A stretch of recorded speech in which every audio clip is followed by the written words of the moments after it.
Hey, Batakai Oyesin, all my relations, that's all of you, without exception.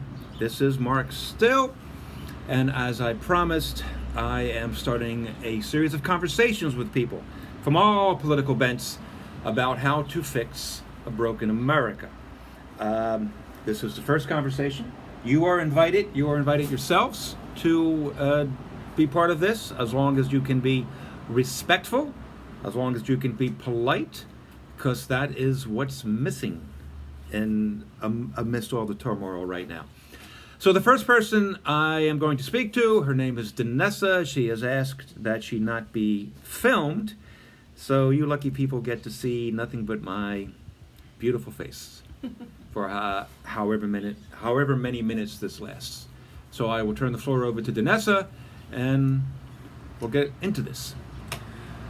Hey everybody on Facebook. Mark, thank you for inviting me to participate in this conversation, folks. First, I'd like you to know that I am an American, and I am of African descent, Irish, Native American, and Cuban, but that doesn't really matter, does it? Or does it? Anyway, let's talk about folks who are angry. The first time I heard the terminology Black Lives Matter, it bothered me, because I thought to myself, does that mean no one else's lives matter? That's not what we're talking about. We're talking about the violence that has been portrayed and put upon people of African descent, and it's even starting to bother people of all races. First, to fix broken America, I think we might want to honestly think about who is in charge, who is running our government now. We have a person who is not sensitive to any of our needs except for the dollar sign. That bothered me, okay? Also, we need to start talking to one another about things that bother us on a basic level. What do you think, Mark? Things that bother us on a basic level. Yeah. On a basic level. Well, that's what this entire conversation should be about, I think. But before I go into that, I just want to point out that this is not just going to go out on Facebook, various social media platforms. Okay? Okay. I just have a following on Facebook, so Okay. they know me and might not like me, but it's going out for various platforms. And this is what's bothering me, that it's we're focused, or the political thrust right now seems to be a focus on just what people call race. And I'll probably be saying this in every video. I say that because there's no scientific basis for exactly what race is. Race is an invention, a concept invented by slavers who are bringing Africans over from Africa to the Golden Triangle, to the Caribbean, to the States. So bigotry, hatred, all this stuff exists, unfortunately. But I don't want to give any lip service to the idea of race, because I just don't believe in it. I understand. So the conversation needs to be about everybody, not just, this is me talking, right? Not just about Black Lives Matters. Exactly. This needs to be about, police brutality is a thing. I've experienced police brutality. A friend of mine back from the 90s was murdered by the police. It's straight out murder. The cops, anybody watching this who is familiar with that, could sue me, I guess, for saying that. But it was an absolute murder, and it was just dropped. And the family never got any sort of closure for it. And that's a white family. A lot of people talk about statistics. Statistics can be manipulated to mean whatever we want them to mean. So as an example, people talk about, I'm not going to bore you with numbers, just as many whites being killed by the police as blacks. But they're not looking at the whole matter, because there are more whites than there are blacks in the country. And there are all these extenuating circumstances. Taking the statistics and just presenting them is a cheap cop-out. It's a shortcut that does not honor us as humanity. So to answer your question, Danessa, Yeah. this conversation is not good enough. It's not open enough. And the first thing I want to ask you, because we had talked about this before I turned on the camera, was in Seattle right now, you got a bunch of protesters. I don't know how many, I think several hundred. They've been protesting, ever since this whole thing began. They've been protesting in this one section of Seattle, and they wanted this one precinct, I guess, closed because the mayor finally said, you can have the precinct. And she ordered all the cops out of the building. Now, the mayor's white. And the mayor has decided that she was going to listen to the protesters because she wants to show that she's listening to the protesters. If that sounds sarcastic on my part, it's because I'm being sarcastic. Now, the captain of the police precinct is a black lady. And she said, bad idea. And I've seen some people with Black Lives Matters t-shirts, black folks who are saying, bad idea. So I've seen these little snippets. So I don't know the entire context of why they're saying why they're saying it's a bad idea. I saw a long interview with the police captain saying, yeah, no. So there are people that are calling for the white mayor's resignation, even though she just gave in. And the people that some of these people calling for her resignation are the ones that demanded that she give up the police precinct. And then there are other people demanding her resignation because she gave up the police precinct. That's what Any makes, questions on any thoughts on this, Danessa? Because that's just confusing the heck out of me. That's what, and I know this is going to sound crazy, Mark, but that's what makes this country great, in my opinion. The fact that we still have to think about how fortunate we are, and how when you have these kinds of rules, like the Bill of Rights and the Constitution and the Declaration of Independence, things are going to get hairy. When you give people enough string, or rope as they say, to hang themselves, you present a society that could supposedly govern itself. However, we still need guidance. And the guidance part is where I think this nation got lazy. We wanted to have people who could guide us. It would be our decision in the end, no matter what the issue is. It would be our decision in the end. But then things like money and familiarity and when I say money, I mean like social status and classism and all that other stuff. But the truth of the matter is, for some reason, law enforcement has a thing out for black males. Okay? A thing out. What does that mean? Black men come with, oh my God, be careful, he's got a gun, he's a violent individual. And George Floyd was not carrying any weapons, was he? Not to my knowledge. Right, yeah, he wasn't carrying any weapons, and I'm still not clear why they stopped him, why they felt as though they needed to arrest him. Those details, you have to forgive the noise, folks. We're sitting on my front porch. It's a beautiful day here in Philadelphia. If I may, Yes. the reason they stopped him is that a local business establishment called about a guy, African American, passing a counterfeit, I think, $20 bill, and that he was high. And when the police, that'll get you killed in America. When the police arrived, not only did George Floyd fit the description, I'll get comments on it. I believe it was George Floyd. That's why. Oh, I understand.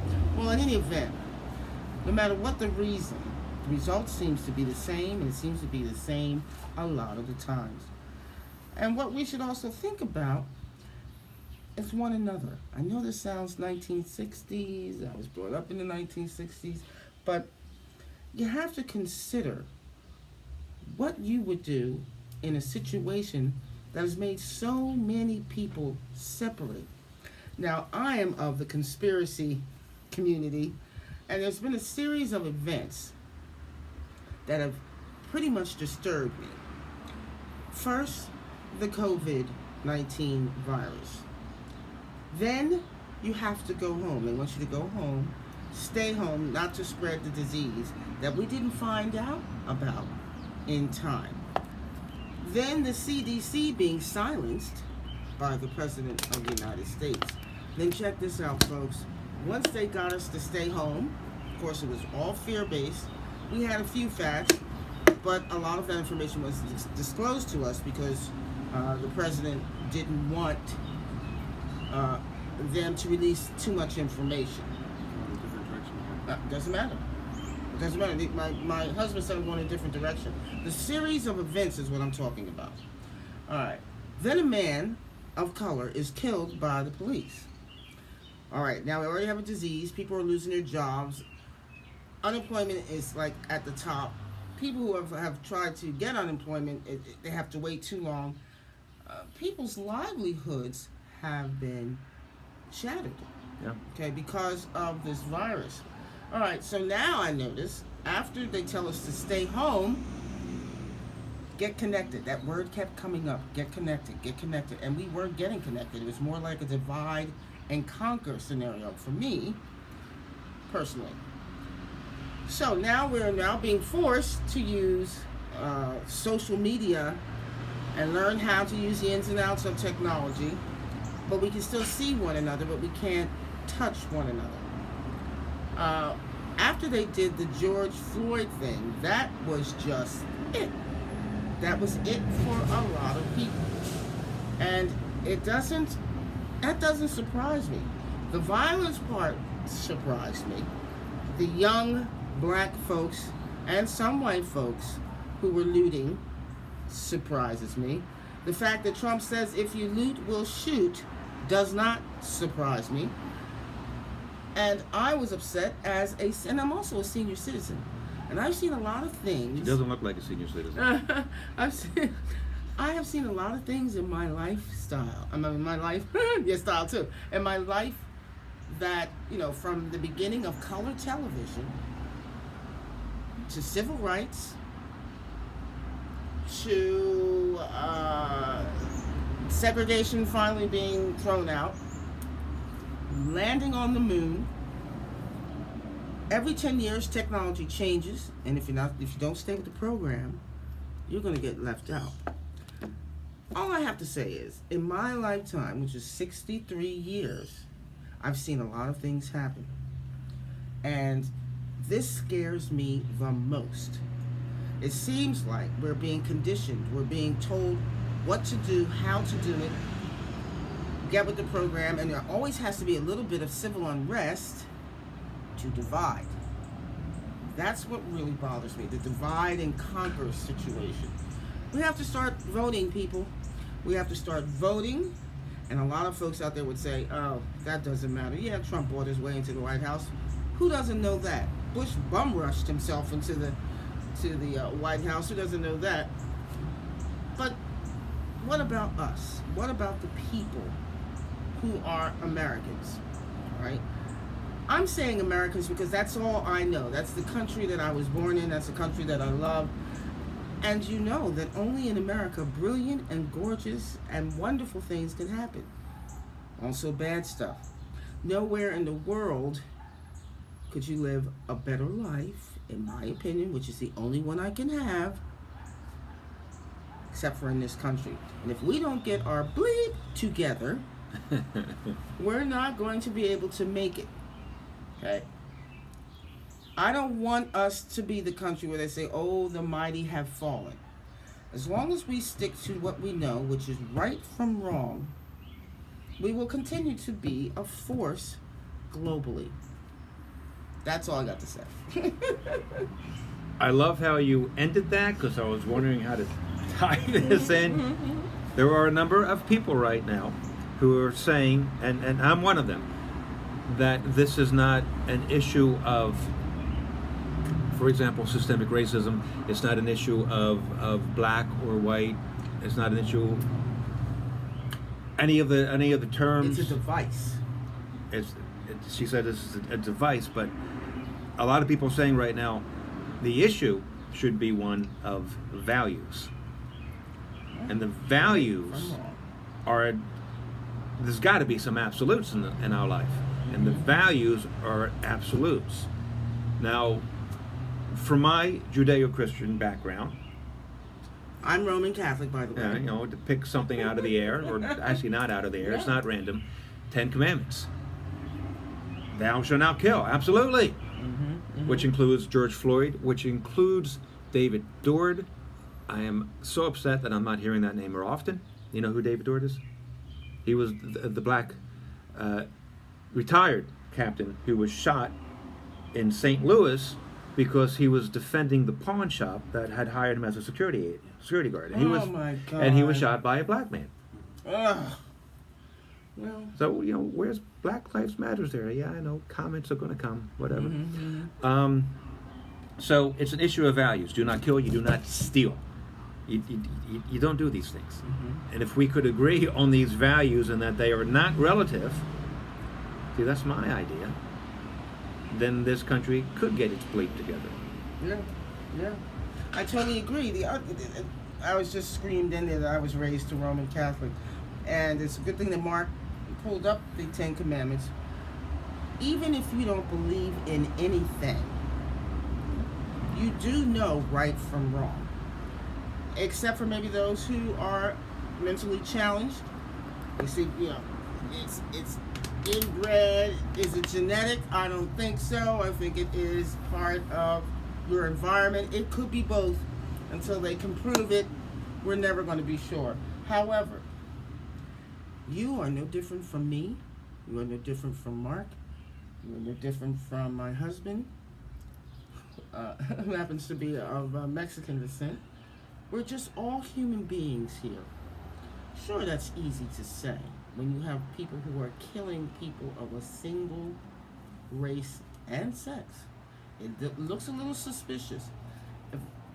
I'm often wondering, I wonder often, what is this, those 4 police officers, what are their families going through? How are they dealing with what happened and the charges that have now been upgraded, some would say, to these 4 individuals? The man who shot, or actually knelt down on George Floyd's neck, what is he thinking? Was he overzealous? Was he prejudiced? Was he just doing his job? Or didn't he care at all?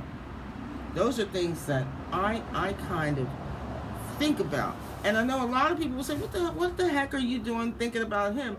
Because even if it was an accident, bad timing. Go ahead. All right. Hi. I'm Danessa's husband. My name is Buddy. I just want to point out a couple of things about what we were talking about. One of them is a little story about our youngest daughter. She's not living at the time, not living in the city that we live in, and her and her boyfriend got pulled over by the police because they were driving while black. Sorry. That's the short answer. Yeah, they were pulled out of the car. They were put into handcuffs. They were taken to the station because they matched a description. The only description was black guy and girl and car. Oh, gosh. And that's all. They eventually found out that they had absolutely nothing to do with what was going on. They released them. No apologies. Nothing. Not even saying, oops. I mean, they just said, okay, goodbye. No, they also said, when this is how the system works. When the protests started going on with Black Lives Matter, when the looting started going on, she had published something on Facebook pretty much saying, you have to go this direction because people aren't listening to us. But she was not in our city. I don't think she realized how bad the looting got to in this area, because in this area, people were burning down private businesses that were black owned. And not only that, but the buildings they were burning down had apartments above them, so that people were becoming homeless because people were protesting. There's one way to protest, there's another way to protest. And I'm glad we're talking about it this month, because this is Pride Month, and there's a lot to do with Stonewall in New York. And the day one of Stonewall, there were bottles thrown at the cops, who, by the way, did a sting. I mean, they went in and undercover and started arresting all the cross-dressers and everything. Forgive me. What is Stonewall? Stonewall is the Like the civil rights the walk pride on Washington. the Pride Month. The Pride. It was a bar in New York that was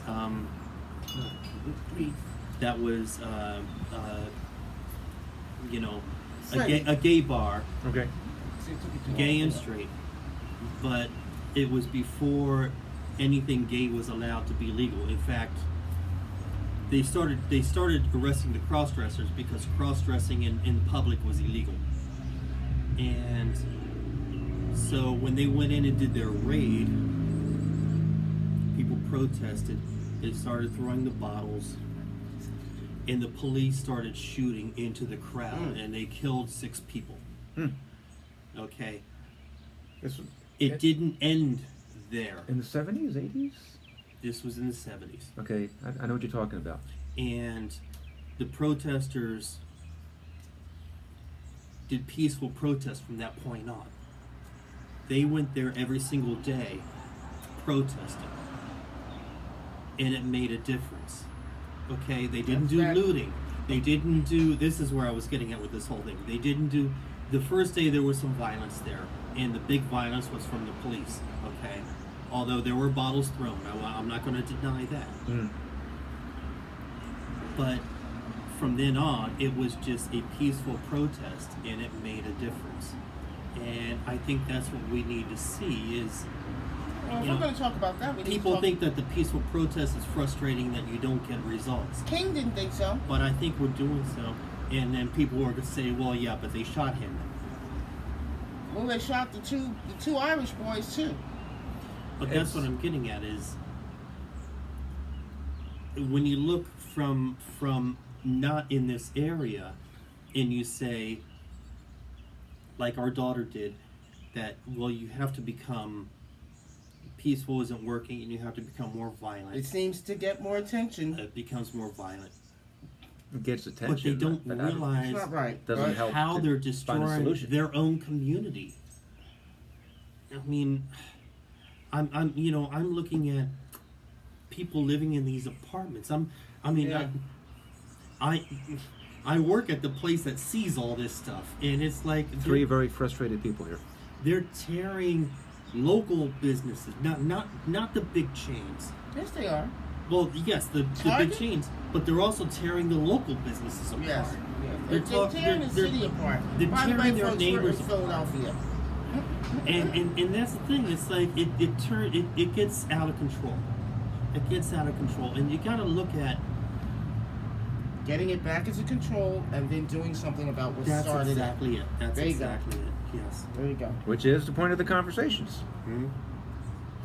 So you might want me to edit this out, but I can't help but be amused as you were going on your little spiel. Yeah. Your husband was saying, "What's the point?" And then he's going on his spiel, and you're like, well, "What do you? That was the point." And I see the point. All of this is related. It is, All of it this is. has to It do truly is, with yes. our soul. Yes. All right? Mhm. America's state of soul, Mm-hmm. which is kind of up for grabs right now. And it's funny that we're saying this because America is supposed to be the great melting pot. And you're going to have conflict. You're going to have conflict when you're mixing up. But I really have to put this in too, Mark. I really admire how the media is handling the whole present administration. That man is about divide and conquer. And a lot of people have bought that insane message. However, this is how I see the media fighting back. the interracial couples in every product known to man in America. The same-sex advertisements. For the first time, I was watching television and I saw Black Lives Matter on these huge cable conglomerates. Well, of course they would do that. It's money backed. I understand that. It has to do with cash. But they still didn't have to say it. They didn't have to print it. They didn't have to let you see visually, when I talk about the cable stations, the big cable companies, that somebody decided, and then everybody gets on the bandwagon. But if I hear one more time, and these times more than ever, I will shoot myself. Let's stay connected. We are not advocating violence. No, we're not. We're not advocating violence. We're a peaceful lot, we are. But, So let me just point out to you yes. that in my experience, so this was late 90s? This could have been podcast, too. Go on. Huh? Yeah. Late 90s, I was a big fan, still am, of a TV show called Mad TV, which was the only TV show, or SCTV, well, I'm nerding out, I'm sorry. SCTV and Mad TV were the only shows that were often as good as and often better than Saturday Night Live. That's right. But anyway, the first time I saw an interracial couple was on Mad TV. The first time I Deborah saw Wilson, who actually called Yeah. me. I hope he's watching this. And they did it on the regular. So the interracial couples has been building up over the years, long before Trump. The same-sex advertisements, yeah, that's new. Well, not really, because the first time I saw an interracial couple in bed together was an IKEA commercial. We know they're from Sweden, and they love anything that isn't blonde, blue-eyed, and pale. However, sorry, I said it. But anyway, and that's the first time I saw a same-sex couple commercial was from IKEA. And it's just as simple as that, folks. The power of media is extraordinary. Once you see it, most of us believe it. Okay? Whether it's true or not, most of us believe it. I'm in an interracial relationship. Okay. You guys are about to kick yourself because you forgot Why? the Jeffersons. Oh, Roxy right. Oh my gosh! Yes, buddy. Thank you. Or Lucy and Desi Arnaz. Oh, they sure? Yeah, absolutely. The first interracial kiss, boys and Oh, girls. Lucy! Star Trek, The Next Generation. I mean, no, Star Trek, classic. Forgive me. But anyway, all we're Or saying even is give peace Diana? a chance. the early '60s. Was it Diane Carroll who was in it? Oh yeah, but she didn't have a relationship with a white male. She worked for Oh, she one. worked for a white man. Okay, forget that. Yeah, but in any Edit. event, folks, any event, Well, Bill Cosby. What about yeah, I said the name. Yeah. I Spy. right? All right. Right. That was an interracial. Using that Relationship. word. Relationship. Friends. They were Yeah, friends. absolutely. The best of friends, and they treated each other as equals. Salt and pepper is the way to go. You can't get flavor without salt and pepper. Ooh, amen. Preach it. That's it. That's all I'm saying. But you can ramble on now. And just on a personal note, I mentioned the Jeffersons. I mentioned the interracial couple and Roxy Roker, and I will just say, anybody that could get with Roxy Roker, hello, applaud. That was something that they said about. She was phenomenal. Okay, so the three of us, Yes. what have we agreed on? That we need to give peace a chance. That we need, in my opinion, to let other people know that we can all get together and be together. And we can actually talk like we're doing right now Right and now. have conversations.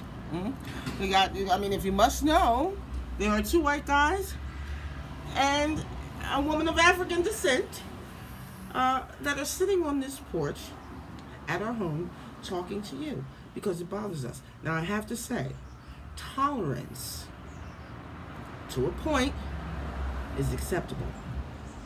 I live in a section of Philadelphia where we tolerate economic diversity, racial diversity, religious diversity. And it works. It has been working in this city, in this section of the city for years.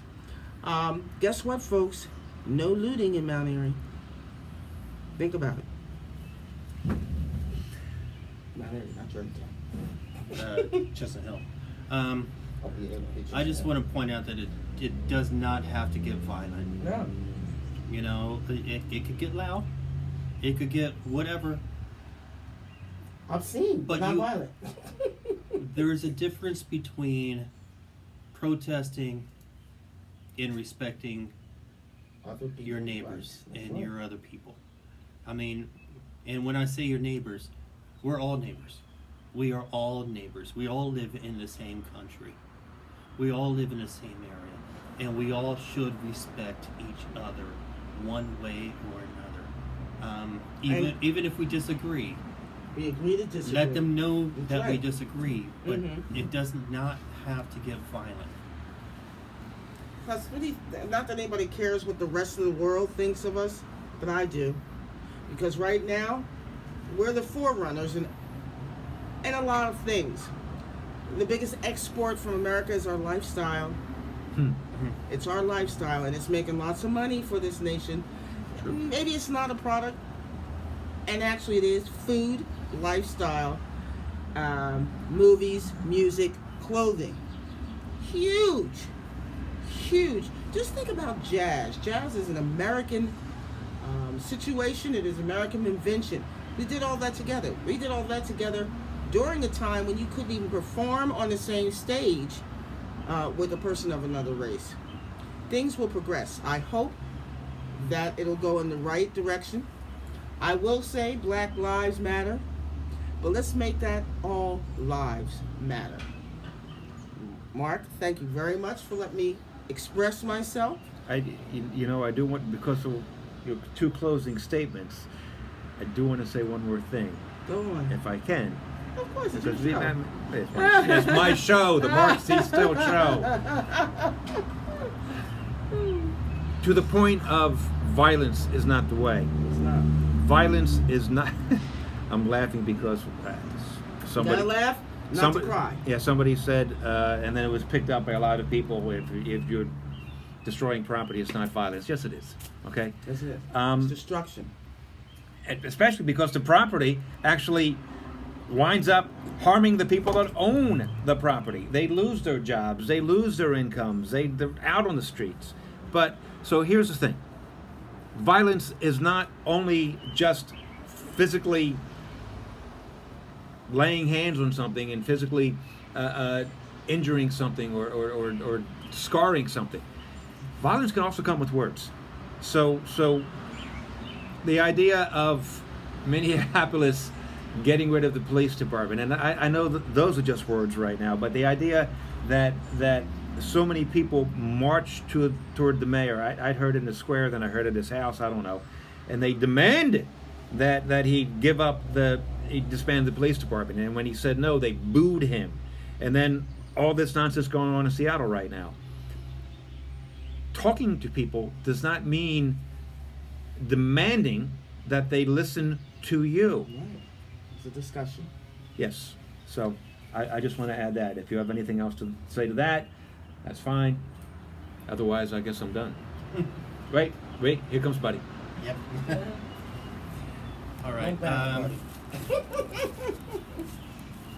Two things, and I'm done. First of all, we keep hearing the phrase defunding, and I think that's a bad phrase because it makes it sound like you're getting rid of it. And defunding, maybe it should be called cutting back. That's even worse. Because defunding makes it sound like you're closing out. You're getting rid of the police department. You're getting rid of this. You're not. You're just putting certain restrictions on them. You're making sure that things are being taken care of. You're not cutting all. You're not cutting all the funds altogether. Defunding is, I think, a very, very incorrect statement. And I'm not the only one that says that. Like, I work in television, and one of our main anchors points that out every time he's on the air. Defunding is not really the correct phrase to use for that. The other thing that I want to point out, and I want to go back to, hopefully it's still there, all of our elementary schools. I was always told that America is a melting pot. Now, that is very strong, because the reason why we grow as a nation is because we take the best out of everybody that comes here. And we hear it's all about diversity. It's like anybody that comes here has something to contribute, to our country, and that makes us grow to be a stronger, some would say even the strongest country on this planet. And no matter what you hear about, why we have to keep people away and do stuff like that, it's not that. You look back at people like Einstein, who in certain criteria would not even be invited to this country. Everybody knows there's a huge contribution to what he has done. Our space program would not have happened if it wasn't for German people being brought in here. It's a melting pot. We bring everybody in here, not to mention some of the best food I've had from outside. But either way, the concept of bringing other cultures into us, in integrating them into who we are, is the biggest contribution that America has. It makes us who we are. It makes us the greatest country on this entire planet. And just think about that. And when you think about trying to cut people off, realize what they can contribute. Very good, buddy. Can I get an amen? Amen. Amen. All right. So, I have to say, this went really well, and I'm very proud of it. I hope that people who see this will be inspired to contact me and then do this with me. I wish you peace. I wish you grace. And soul. Peace and soul. Keep the faith, guys. Be good to yourselves, because when you're good to yourselves, you will naturally be good to others. It just spreads. I know this from 55 years of living, believe me. So, God bless you all, and I'll see you in the next go-round, the next interview. Thank you, Danessa. Thank you, buddy. Thank you, Mark. Thank you, man.